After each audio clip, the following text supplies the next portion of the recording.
E aí galera, tudo bem com vocês? Vamos aí para mais um giro de notícias sobre o Cruzeiro com questões importantes que têm movimentado o ambiente do nosso clube. Meu nome é Emerson Araújo, esse é o canal 6x1. Desde o início eu peço para você deixar o like no vídeo, se inscrever no canal caso ainda não seja inscrito e usar os comentários para deixar a sua opinião sobre cada um dos assuntos. Lembrando que o vídeo é feito com patrocínio do OneFootball, que é o maior aplicativo sobre futebol do planeta com mais de 20 milhões de downloads. Ele é totalmente gratuito, está disponível tanto para Android quanto para iOS e o link para você baixá-lo está aqui na descrição do vídeo, beleza? Começamos com a notícia no mínimo irônica, né? O Cruzeiro fez um jogo treino nessa terça-feira na Toca da Raposa contra o Coimbra, né? O time do Banco BMG, e o Cruzeiro empatou, tá? Ficou 1-1 o jogo e o Léo marcou o nosso gol. A ironia fica pelo fato de que nem em jogo treino a gente tá vencendo, né? E o ataque também não marcou, visto que foi um zagueiro que balançou as redes. Mas o que eu gostaria de chamar a atenção sobre esse jogo treino, que não vale absolutamente nada, tá? O que importa é ganhar o jogo segunda contra o Avaí. Jogo treino de time reserva é a mesma coisa que nada, é mais pro pessoal pegar um ritmo, né? Dar uma corrida ali mesmo, ter uma atividade diferente do que apenas o treino. Mas o que me chamou a atenção é que o Abel utilizou pouco os garotos nesse jogo treino, né? Especialmente ali no setor ofensivo, que é uma crítica que a gente tá fazendo, pedindo chance principalmente para Maurício e para Popó. Eles entraram só num segundo momento do treino, assim como o Adriano e o Everton. E o nosso quarteto de ataque titular, né, foi formado pelo Ezequiel, Pedro Rocha, Sassá e Joel. Não conseguimos marcar um gol no Coimbra, meu Deus, é o fim do mundo, então ninguém presta. Calma, foi um jogo treino, acho que a gente não precisa pegar pilha errada sobre isso, mas sem dúvida nenhuma era uma oportunidade para o Abel Braga enxergar um pouco mais os meninos em campo e ver o que eles podem fazer, né? O próprio Abel que tem elogiado que eles têm treinado bem. Mas falando aí ainda nesse tema de jogadores jovens, né, aquilo que a gente já tinha falado ontem, que era uma tendência, foi confirmado. O meia Maurício foi garantido no Cruzeiro, foi comprado aí mais 50% do passe dele. Com isso o Cruzeiro tem agora 60% dos direitos econômicos do atleta, que renovou o contrato até o final de 2023. Ótima notícia, muito bom ficar com o Maurício. O valor especulado é realmente aquele estipulado em contrato, R$800 mil para assinar com o jogador. E o outro jogador do Desportivo Brasil, que é o Rômulo, esse ainda não foi comprado, mas o próprio Cruzeiro divulgou na notícia, né, que fala da compra do Maurício, que está em negociação e quer manter o Rômulo também. No caso dele, o valor é R$700 mil, espero que também fique. Outro jogador que o Cruzeiro sinalizou que vai exercer o direito de compra estipulado no empréstimo é o lateral direito Orejuela, mas esse eu acho que é bom a gente manter um certo pé atrás, porque o Cruzeiro já tinha falado antes que ia comprar, depois falou que talvez não era bem assim, que ia ver se arrumava o dinheiro. Parece que o Cruzeiro conseguiu viabilizar os recursos com parceiros, né? O valor de 1,5 milhão de euros, que é o necessário para a compra do passe do Orejuela, de 50% dos direitos econômicos dele. A gente só vai poder confirmar a permanência dele quando o dinheiro cair lá na conta dos holandeses. Mas a tendência é que o Cruzeiro já tenha arrumado a grana, então o Orejuela vai continuar, o que eu também acho um acerto, porque é muito difícil a gente encontrar bons laterais para jogar no mercado brasileiro. E apesar do Orejuela ter alguns aspectos a melhorar, né, o cruzamento é algo que a gente sempre ressalta, que ele é um jogador que toma muita decisão errada, chega na linha de fundo e manda uma jaca para a área, às vezes manda direto pela linha de fundo, enfim, ele tem que ser trabalhado. Por isso mesmo, acho que vai ser importante o Cruzeiro ter um treinador que goste e que saiba trabalhar com jovens no ano que vem, porque o caso do Orejuela, se achar um treinador que trabalhe insistentemente com ele essa questão do cruzamento, eu acho que ele vai ser um jogador muito interessante, porque ele já tem o ímpeto de chegar na frente, tem força, tem velocidade, tem uma recuperação de lesões até impressionante, né? Mais de uma vez na temporada ele sofreu lesões que deveriam ter um prazo de recuperação maior e ele voltou antes do previsto. É um jogador que eu gosto bastante, acho que caiu bem com a camisa do Cruzeiro e espero que continue por mais algum tempo aqui, porque pode sim se tornar uma referência nessa posição, que é difícil a gente achar um lateral que realmente, né, chegue, bote a camisa e seja ali um titular incontestável. Mesmo nos bons times do Cruzeiro,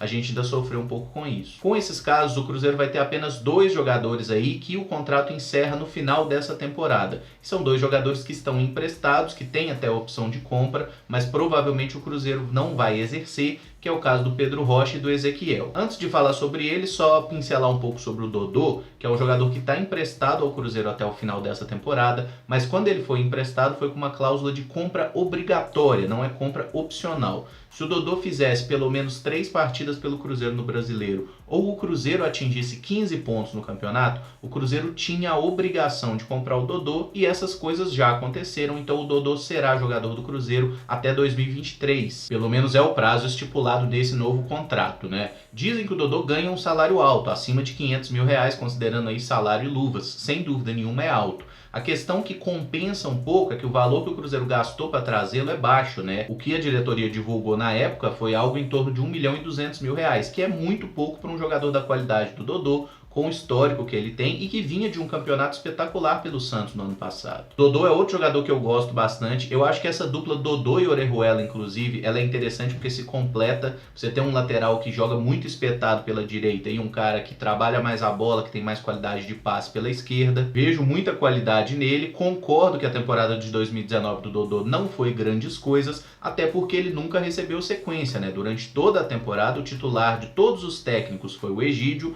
O Dodô teve alguns momentos, acho que no máximo ele deve ter jogado 3 partidas seguidas, mas nunca recebeu de fato uma sequência. Acho que ele é melhor que o Egídio, acho que ele está mais pronto que o Rafael Santos e seria uma boa ideia dar essa chance para o Dodô, que eu acho que ele vai se firmar com a camisa 6. Com relação a Ezequiel e Pedro Rocha, o mais provável é que esses jogadores vão embora no final do ano, simplesmente porque não justificaram os valores para suas compras, né? No caso do Pedro Rocha, o valor para aquisição é 10 milhões de euros, um valor completamente surreal para qualquer clube brasileiro, tirando o Flamengo e Palmeiras, né, que são os riquinhos do rolê, e ainda tem o fato de que o Pedro Rocha custa R$1 milhão por mês, e em campo, né, ele não justificou isso. São 28 jogos e 4 gols marcados pelo Cruzeiro, muitos gols perdidos, essa dorzinha no tornozelo que não me desceu até hoje, e espero que o Pedro faça algo de bom nesses 6 jogos restantes aí, mas sinceramente é um jogador que hoje eu classifico como um dos maiores fracassos do Cruzeiro na temporada. Já no caso do Ezequiel, o valor é bem mais baixo, né? Aproximadamente 11 milhões e meio de reais que seriam necessários para comprá-lo,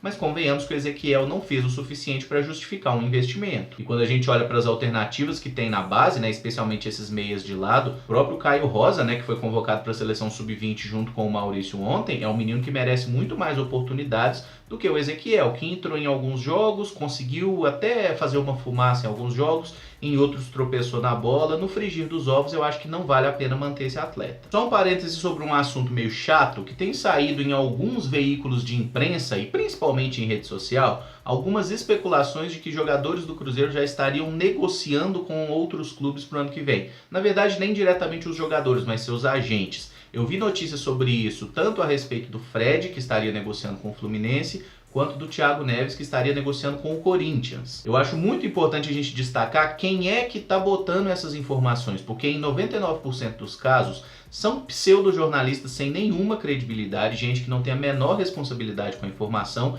e que está só querendo criar onda, tá? Plantar boato, vender jornal, gerar clique, né? Ou visualização. A maioria desses furos de notícia aí são mentira, mas pensando no fato em si, o agente do Fred estar negociando com o Fluminense ou o agente do Thiago Neves estar negociando com o Corinthians não seria algo a me surpreender. Mas a gente não tem nenhuma evidência de que isso esteja acontecendo, não vamos cair em pilha errada sobre isso, e eu nem acho que Thiago Neves e Fred estão jogando esse futebol ridículo dessa temporada por estarem de sacanagem ou por estarem pensando em outros clubes. Eu acho que a questão deles é principalmente física, eles não aguentam mais jogar em alto nível, eles estão queimados com a torcida, eu acho que tá todo mundo de saco cheio desses caras e todo mundo concorda que para 2020 eles têm que ir embora. Mas só para ressaltar isso mesmo, tem circulado esses boatos, mas isso provavelmente não procede, tá? Provavelmente é mentira, e toda notícia que nasce no All Sport, especialmente no pessoal aqui de Minas do All Sport, e que nasce no Fox Sports, no canal de TV, é 95% que é mentira, tá? Não cai muito nessa onda, não, vamos com calma. O gestor de futebol do Cruzeiro, Zezé Perrella, foi notícia nas últimas horas por 2 situações. A primeira delas é que ele foi visto, né, almoçando com o presidente do Cruzeiro, Wagner Pires, até aí nada de errado, e também com o Sérgio Nonato, né, o Serginho, que era diretor do clube e saiu aí pelas portas dos fundos recentemente. É óbvio que isso gerou questionamento e preocupação na torcida de que o Serginho ainda permanecesse no quadro de funcionário do clube, que essa demissão dele tivesse sido apenas de fachada, né? Algo que já foi especulado anteriormente. E eu acho que a suspeita da torcida faz ainda mais sentido quando aqueles conselheiros que recebiam valores absurdos do clube seguem trabalhando no Cruzeiro, dizem que repactuaram alguns valores, alguns contratos, mas sinceramente eu não acredito nisso. E ainda tem o outro fator, né, que aquele camarada do jurídico do Cruzeiro, o advogado que estava envolvido com o outro, que até orientou, né, o cara dos supermercados BH a entrar na justiça contra o Cruzeiro, aquele advogado lá do Cruzeiro, ele segue trabalhando no clube, ele não foi afastado. O Zezé Perrella justificou em nota oficial esse encontro, dizendo que existem contratos comerciais e outras decisões tomadas por ele que precisamos entender, renegociar ou até renovar. Garantiu que o Serginho não frequenta mais o Cruzeiro e até por isso o encontro entre eles aconteceu em um local público, não dentro do clube. Aí é aquele negócio, acredita quem quer, né? Eu não confio nada no Perrella, não confio nada no Serginho, não confio no Wagner Pires. Eu acho que qualquer cruzeirense nesse momento tem obrigação de ter 2,5 pés atrás com esses caras, sabe? Eu acho que todo cuidado com essa diretoria é pouco por tudo que eles fizeram no nosso clube nos últimos anos. E o outro fato que repercutiu sobre o Perrella foi a nota de repúdio aos incidentes acontecidos no Clássico, assinada pelo Zezé, que está lá no site oficial do clube. Me incomodou o Cruzeiro demorar 3 dias para soltar uma nota de repúdio sobre isso, até porque essa nota foi até bem simples, né? Algo bem trivial, não precisava ter demorado tanto. Tirando os clichês tradicionais de nota oficial nesse tipo de situação, eu acho que a gente pode destacar que o Perrella diz que a medida de implantar torcida única nos jogos ela não é definitiva, mas vai ser adotada até que se encontre uma forma melhor de lidar com os episódios de violência. Eu não caio nessa simplesmente porque foi a mesma alegação do Ministério Público lá de São Paulo para botar a torcida única nos jogos. Isso tem acontecido há muitos anos, os episódios de violência seguem acontecendo dentro das próprias torcidas. E o que a torcida única resolveu? Nada. Mas eu já opinei sobre isso, eu já falei bastante nos vídeos dos 2 dias anteriores, acho que não preciso ficar repetindo tudo. Mas para fechar falando um pouquinho de campo e bola, né, eu me deparei com uma imagem na rede social aí nas últimas horas que fala sobre os jogadores que mais criaram chances claras de gol no Campeonato Brasileiro. O Everton Ribeiro lidera o ranking com 15. Até aí tudo bem, a gente conhece muito a qualidade desse atleta, né? Mas quem é que tá ali em 5º lugar junto com Arrascaeta, Dudu e Carlos Sanches? Ele mesmo, o homem, o mito, a lenda, o cara que não faz gol há quase 40 partidas, David. E vamos tentar entender qual que é a onda dessa chance clara de gol. É aquela situação que o jogador, por meio de um passe ou um cruzamento, deixa um companheiro de frente pro goleiro, na boca do sapo. E aí, por uma matemática simples, a gente olha os dados. O David criou 11 chances claras de gol no Campeonato Brasileiro e ele tem 2 assistências. Isso significa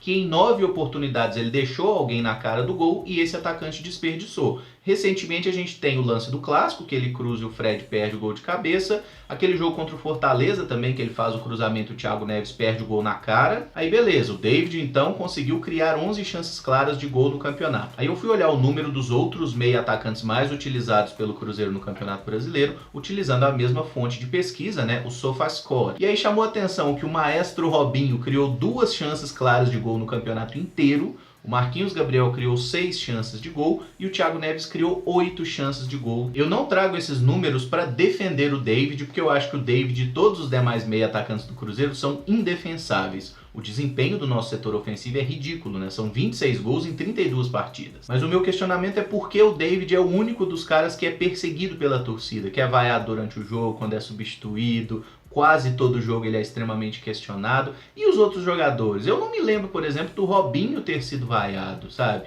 Eu me lembro do Thiago Neves ter saído vaiado em alguns episódios bem peculiares. Pedro Rocha eu não me lembro de ter sido vaiado. Marquinhos Gabriel também não, e é um jogador extremamente acomodado na maioria dos jogos. Será que o tratamento da torcida tem sido justo com relação aos jogadores? E fecho com um questionamento sobre o David. Você manteria esse jogador no Cruzeiro para 2020 ou não? E aí eu peço que considerem o fato de que entre todos os citados nesse vídeo aqui, o David é o que tem o menor salário, né? Ele ganha menos que Robinho, ganha menos que Pedro Rocha, ganha menos que Marquinhos, ganha bem menos que o Thiago Neves, muito menos que o Fred. Será que ele pode ser uma peça útil do Cruzeiro no ano que vem com um elenco renovado? Eu não estou dizendo ele ser titular absoluto, longe disso, mas uma peça útil. Porque na minha opinião a situação do David é simples. Se a gente receber uma proposta que pelo menos consiga cobrir aquilo que a gente gastou na contratação dele, que foi 10 milhões de reais, eu não me oponho a uma venda. Eu acho que se a gente consegue pelo menos recuperar um investimento, tá da hora, pode abrir mão do jogador. Agora, se não vier uma boa proposta, e se for tipo assim, empresta o David para outro clube,